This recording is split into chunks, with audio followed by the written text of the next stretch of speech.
এজন পিতৃৰ 3টা সন্তান আছে। তেওঁ সিহঁতক কিছুমান ধুনীয়া মাৰ্বল দিব বিচাৰে, কিন্তু তেওঁ প্ৰতিটো শিশুৱে সিহঁতৰ ভাই ভনীৰ লগত সমানে পোৱাটো বিচাৰে। দেউতাকৰ 7টা মাৰ্বল আছে।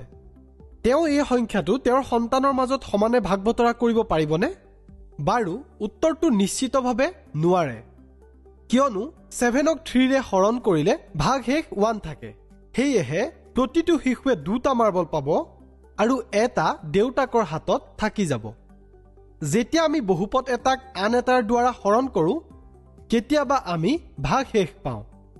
কিন্তু আকৰ্ষণীয় কথাটো হ'ল ভাগ শেষ উপপাদ্য ব্যৱহাৰ কৰি হৰণ সম্পাদন কৰাৰ আগতেই এই ভাগ শেষৰ মান গণনা কৰিব পাৰি।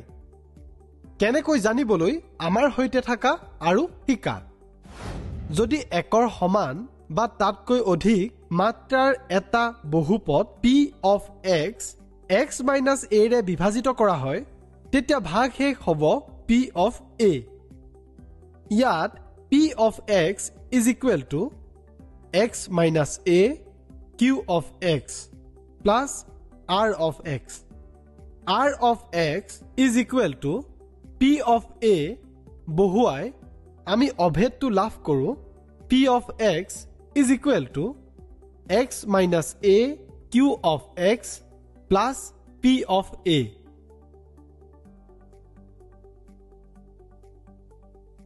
p of x is equal to x cube minus 3x square plus 2x minus 5ৰ ভাজক হৈছে x plus 1, যি এটা ৰৈখিক বহুপদ। এতিয়া p of minus 1 is equal to minus 1 cube minus 3 multiplied by minus 1 square plus 2 multiplied by minus 1 minus 5 is equal to minus 1 minus 3 minus 2 minus 5 is equal to minus 11. এতেকে ভাগ শেষ r of x is equal to p of minus 1. যদি p of a is equal to 0, তেন্তে p of x is equal to x minus a q of x. গতিকে x minus a হৈছে p of x ৰ এটা উৎপাদক।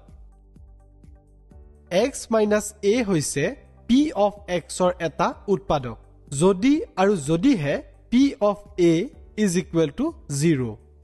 মনত ৰাখিবা যে যদি ভাজক lx plus m l is not equal to 0 ৰূপৰ এটা ৰৈখিক বহুপদ হয়, তেন্তে lx plus m is equal to l of x plus m upon l আৰু ভাগ শেষ হ'ব p of minus m upon l।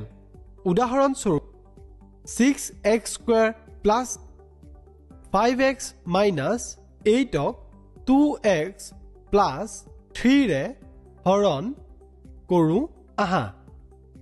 ইয়াত 2x plus 3 is equal to 2 times x plus 3 upon 2 is equal to 2 times x minus of minus 3 upon 2।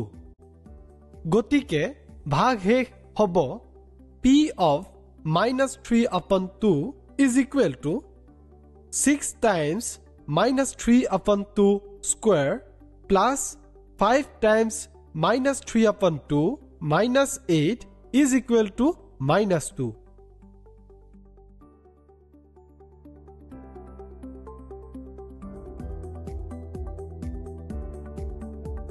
চমুকৈ চাওঁ আহা। এই খণ্ডত আমি ভাগশেষ উপপাদ্য আৰু উৎপাদক উপপাদ্যৰ বিষয়ে শিকিলো।